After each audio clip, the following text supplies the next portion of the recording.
Hindi maglalaro ang Barca sa Camp Nou. Opisyal na ang Johan Gamper Trophy. Ipaalala ko lahat ng impormasyon sa video na ito. Huwag kang umalis. Sasabihin ko kung maglalaro ang Barca sa Liga at Champions sa Camp Nou. May tanong ka, ikwento ko lahat.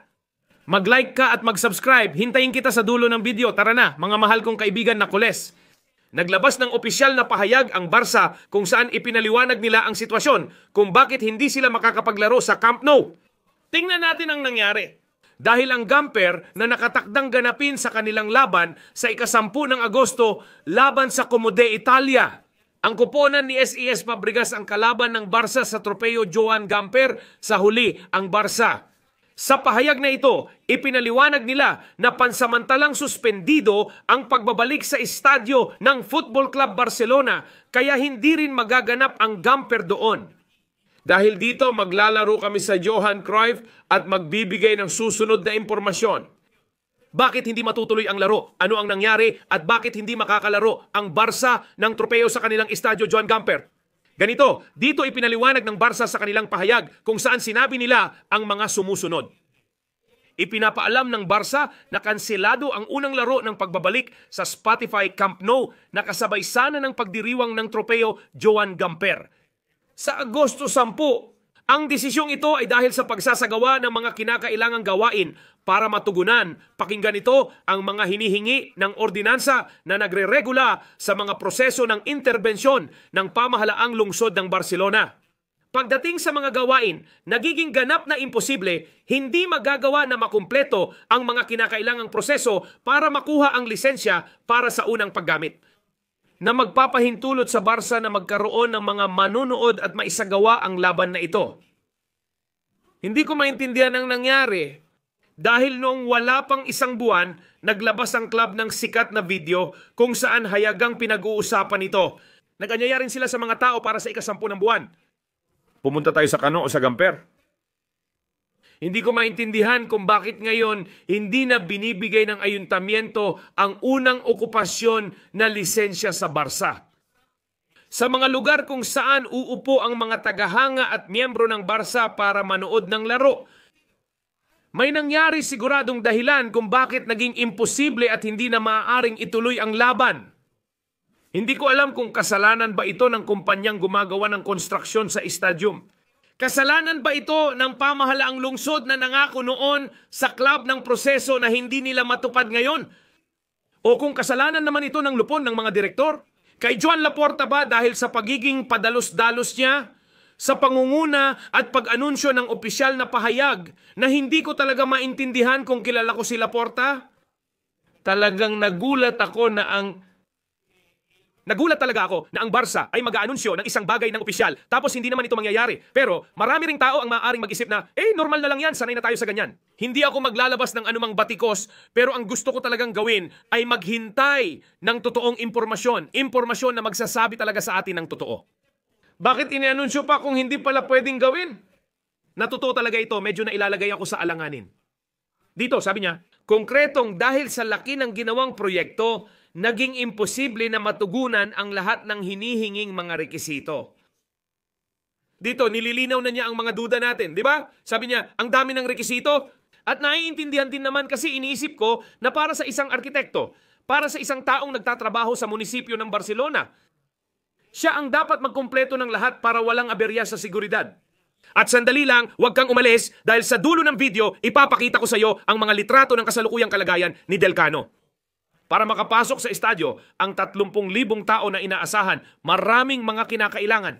Mukhang napakalaki talaga ng proyekto, ibig sabihin, malaki talaga ang ginagawa ngayon na hindi kayang matupad.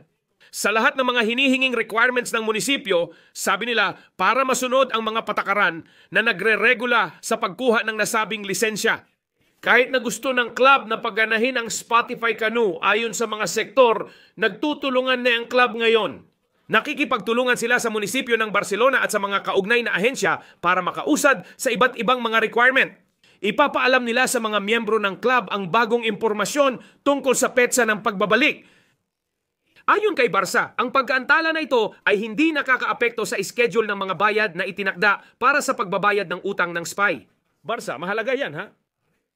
Ngayon, gaganapin ang Tropeo Johan Gamper sa Estadio Johan Cruyff na may kapasidad na 5,000 tao. Aba, andito ako. Itinuturing ko itong malaking pagbagsak. Ibig sabihin, isang malaking dagok ito para sa Barca, dagok sa media, sa kita, sa ekonomiya at sa lipunan. Sobrang laki mula sa pagbebenta ng balita hanggang paglalaro sa Camp Nou. Tapos mapipilitan kang lumipat sa Johan, ibig sabihin grabe talaga. At pagkatapos dito sa ibaba, wala nang ibang dumarating. Ibig sabihin, wala na silang ibang sinasabi. At tungkol naman sa Liga, tandaan natin na ito ay sa 14 ng Setyembre. Kung hindi ako nagkakamali, laban ito kontra sa Valencia, ang una na laro kung saan ang Barca ay kailangang maglaro sa kanilang sariling stadium. May sasabihin ako, may lumabas na impormasyon, ilang minuto lang ang nakalipas. At ang sabi ng Union of European Football Associations, kailangan nilang malaman kung saan gaganapin ang laro sa kalagitnaan ng buwan ng Agosto. Kasabay ng pagsisimula ng Liga, kailangan ng Union of European Football Associations na may nakasulat kung saang estadyo gaganapin ang laban.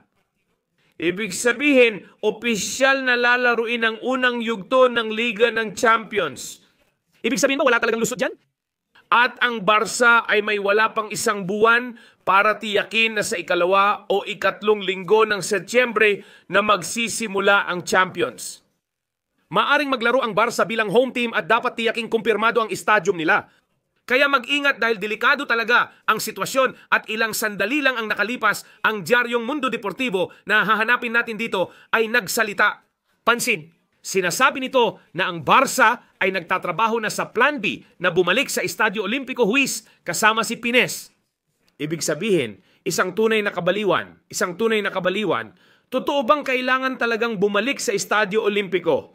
Si Compinesio, sa akin wala akong pakialam kung saan maglaro ang Barca, wala akong pakialam. Pupunta ako kung kaya, magchichira ko at siguradong may susuporta sa Barca. Pero ang pinakainis ko ay yung mag-aanunsyo tapos hindi naman ginagawa. Uulitin ko, hindi ko alam kung kasalanan ito ng mga manggagawa, munisipyo o pamunuan dahil sa pangunguna. At gustong ibenta ang isang bagay na hindi naman kayang gawin? Hindi ko alam, baka tambak na lahat, posible. Pero pakiusap, gusto lang namin ng kaunting katatagan at katahimikan. Ibig sabihin, nagpapadala ako ng mensahe ng katahimikan, pero dapat din nating mag-self-reflect at tanungin, anong imahe ang pinapakita natin? Sila lang ang nakakaalam kung sino may kasalanan. Ang hinihiling ko lang ay sana maglaro ang Barca ngayong taon, kahit saan man sila maglaro, sana makipagkompetensya sila ng mahusay na siyang pinakamahalaga at sana makakuha tayo ng maraming titulo. Pero ito, malinaw naman. Nakakainis para sa atin at sa tingin ko nag-aalala tayong lahat. Isa itong mensahe ng pag-aalala ang aking inilalabas. Sana makumpirma na agad ng Barca kung saan sila maglalaro next season sa Johan ba o Estadio Olimpico de Huiz Campaigns. Alam ko na may mga konsyerto sa Montjuic hanggang Setyembre 12 araw bago magsimula ang Liga ng Barca kontra Valencia. Hindi ko alam kung ano ang mangyayari. Medyo magulo ang lahat at hanggang ngayon wala pang malinaw pero talagang mahirap at komplikado ang sitwasyon. Ilagay mo sa mga komento kung ano ang opinion mo at ano ang palagay mo tungkol dito. Saan gaganapin ang susunod na season? Ako sa nakikita ko ngayon, sa totoo lang, wala talaga akong pakialam. Sa Estadio Olimpico Just Campaigns na lang laruin at hintayin kung kailan pwede dahil babalik din tayo sa Camp Nou. Pero huwag na tayong magbenta ng kwento kung hindi talaga pwede, hindi talaga pwede. Huwag na tayong magbenta ng kwento. Kalmado lang, walang problema. Babalik na naman tayo sa Montjuic, wala akong pakialam. Pero kailan tayo sa Camp Nou? Kapag ligtas na at ayos na lahat. Iyan lang ang masasabi ko. Opinion ko lang iyon base sa impormasyon sa usapin. Kaya ilagay mo na lang yan sa mga komento. I-like, i-hype at i-share mo ang video na ito sa mga kaibigan mong kule. Kita-kits sa next video. Happy weekend, kule! Barca noon, ngayon at magpakailanman.